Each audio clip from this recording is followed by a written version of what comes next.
back to the channel.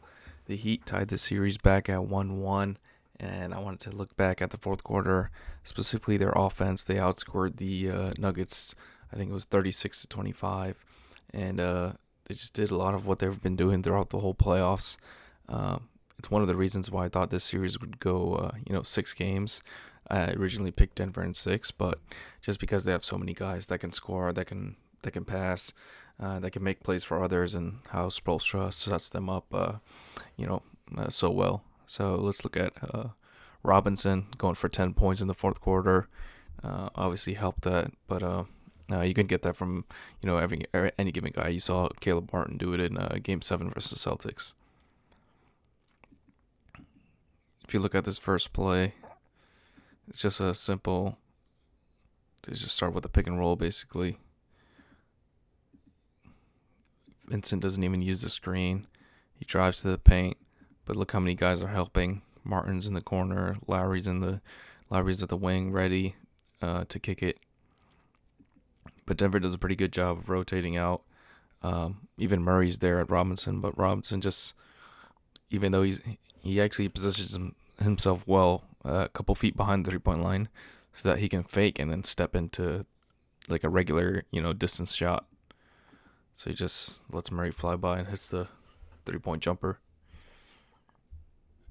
Robinson's really impressed throughout these playoffs, getting into the paint, even making plays for himself and Bam.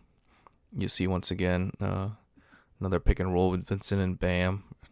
5 guys spread out. No Jokic in right now, so a little bit of a smaller lineup for Denver with Jeff Green at center. They're pretty much switching everything.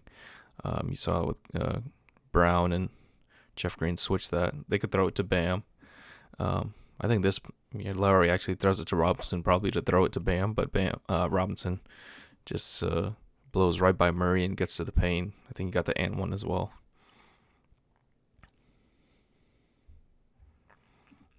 So once again, they're just switching everything. So Bam has a seal, and Robinson, I don't know, Murray's just out of position, I guess.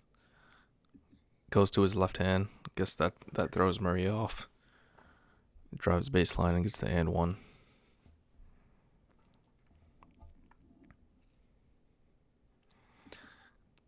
Now on this play, it's a handoff from Bam to Robinson. They switch that, so switch that. Brown's on, so Brown's on Bam. Green is on Robinson, but Robinson, like I said, just hot. Any given guy on this Heat team can get hot at any moment. He hits like 2 shots in a row and pretty much just gets hot. This is a play we've seen like all playoffs. Bam at the top of the floor, usually around this area. Guy screening here, usually sometimes a guy screening here. I think JJ Redick called it a delay action. It's just 2 screens right here, or 1 screen right here. Vincent on Robinson. Bruce Brown staying back. I guess he thinks he's getting a switch because he's on Vincent originally. He thinks it's a switch. Brown thinks he's staying on Robinson, so Vincent is wide open in the wing. Brown helps back, but it's too late. So I don't know what they're doing because they were switching everything on the previous couple plays. However, Brown stays with Robinson on this one. Christian Brown stays with Robinson on this one. So I guess it's just a miscommunication between him and Bruce Brown. The 2 Browns getting confused.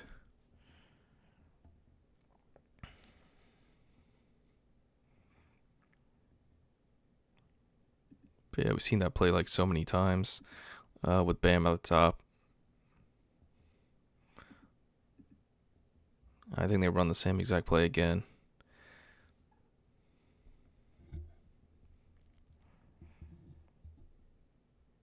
Yep, it's pretty much the exact same play again with Vincent and Robinson again. This time nobody goes to Robinson. Brown, I guess he's attached to Vincent because he just hit the 3 on him before. He got the wide open 3 before, and then Vincent sets a solid screen, so Brown's behind him. Yeah, I'm not sure why they're not just switching that. I said that in the Boston series, and I said that in the Milwaukee series too, I guess. But that's why we're getting Duncan Robinson mean mugs. Yeah, I don't see why. There's no reason not to switch that. It's Robinson and Vincent, Christian Brown, Bruce Brown, pretty much the same size. And then nice finish by Robinson. This time handoff between Lowry and Bam. Bam sets a pick and roll. He hits the screen. Porter has to help. Yeah, Miami runs this two-man game, empty corner, pick and roll. It's usually with Jimmy Butler, actually. So 3 guys on the other side of the floor, and then him and Bam usually. But this time it's Lowry. Porter decides to help on Jokic, because Jokic is pretty much in the drop. Yeah, Jokic is staying in the drop, letting Bruce Brown, chase over the screen. Bam just gets a little bit of a bump on Brown so that Lowry can get into the paint a little bit, or almost, just engage Jokic enough to take him away from him. And then he's been hitting this, mid-range shot. I think he has to hit the mid-range shot. You saw Davis, I think it was in game 1 of that series. AD had most of his points off of those mid-range shots. You just got to keep Jokic moving and keep him honest, because you're not gonna just roll every time. This time it's a pick and roll or handoff. Robinson coming off the screen. He knows that Jokic is behind. He knows that Jokic is a little bit below. Murray tries to go over. Robinson actually kind of makes a mistake picking up his dribble. But Butler is in the corner, and Gordon is kind of helping off Jimmy a little bit, even though that's technically Porter's assignment on the weak side corner. He's got to help off this Bam roll, but Gordon just steps in, I guess, a little bit too much. I don't know, but still a pretty tough shot by Butler. But you see once again that it's a pick and roll.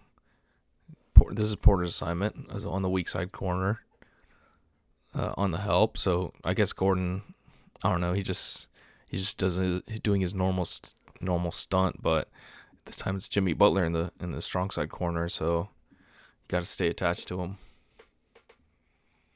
It's just these small mistakes that are letting Denver down. Of course, they miss some open shots as well. I don't think Porter and KCP scored in the fourth quarter, so those are 2 guys that are usually clutch scorers for them. Obviously, 2 of their best shooters, so you gotta have a little bit of a luck, I guess. This time it's a Lowry Bam pick and roll.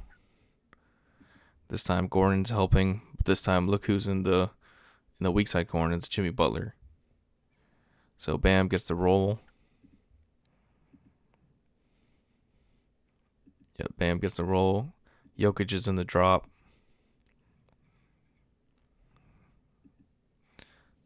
He's probably got it covered, but Gordon just has to help, I guess, as a weak side helper. But look, 2 guys in the paint. Porter's not really in a position to help either. Butler's open in the corner. He actually gets a fake off. Gordon actually does a good job of, getting back to contested 3, but then he makes a mistake of just rushing too hard at him. And Butler is so good at those pump fakes, gets him.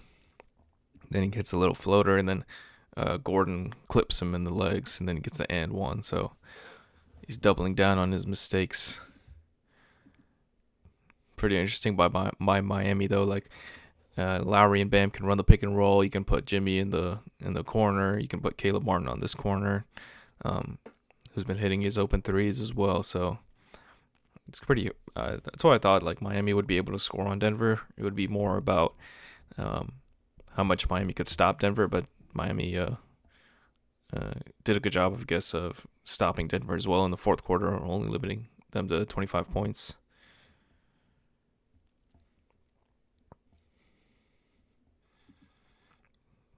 Another Lowry Bam pick and roll. Butler's in the corner again. This time Porter has to help.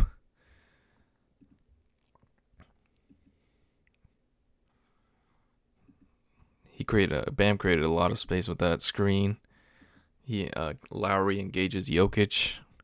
Now it's kind of a who's gonna help? Gordon's gonna help off of Butler, or Porter's gonna help off the strong side corner for from Caleb Martin. It's kind of a lose situation at this point. And Bam gets the dunk. And you see how big steps he pretty much jumps from the dotted line. Just takes two big steps on the roll. And he's like, Porter is already too late. And at this point, it's a 10-point game, and they're kind of just cruising from here. Butler tries to take over at the end of the last couple of minutes. He actually misses the floater. But he knows that Jokic is in the drop, so he can get to that mid-range at any time he wants. Gordon does actually a good job of fighting over the screen. However, he gets the offensive rebound. Just, those couple bounces here and there, just that'll make all the difference. Gets the offensive rebound. Martin runs to the corner, gets the three. Let's see who was on Martin before. Yeah, it's KCP. He's not really boxing out. Or he's not tracking his man. But off the offensive rebound, that was just killer for Denver, because Denver actually made a run. Like you see, they were down 12, and they brought it down to 3 points at the end of the game. This time, another Butler jumper. He knows that Jokic is in the drop and hits the mid-ranger.